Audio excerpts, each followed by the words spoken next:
જૂનાગઢ શહેરના તળાવ દરવાજા નજીક ટ્રાફિકની ગંભીર સમસ્યા. આ વિસ્તારમાં અવારનવાર થાય છે ટ્રાફિક જામ. ગત રાત્રે થયો હતો ટ્રાફિક જામ.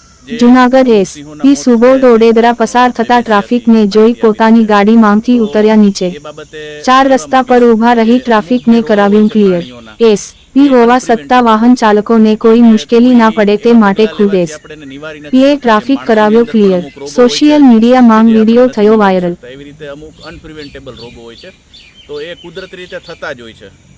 તો હવે પ્રશ્ન એ આવે છે કે આ વસ્તુને કેટલી સિરિયસ ગણવી અને ચિંતાનો વિષય છે કે નહીં.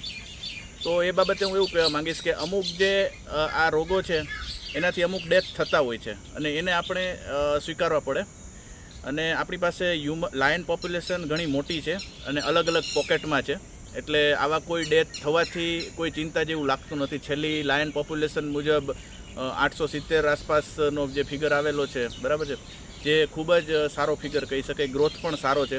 તો નવા લાયનના પોપ્યુલેશન નવી જગ્યાએ પ્રસરતા જાય છે, એટલે આપણી પાસે સફિશિયન્ટ સંખ્યા છે. અને જે આ ડેથ થવાની વાત છે, તો ખાલી સિંહમાં નહીં પણ વાઘ છે, દીપડા છે કે આફ્રિકાની અંદર પણ આવા ડેથ થતા હોય છે. તો એ ડેથ નિવારી શકે એવી વસ્તુ મને નથી લાગતી.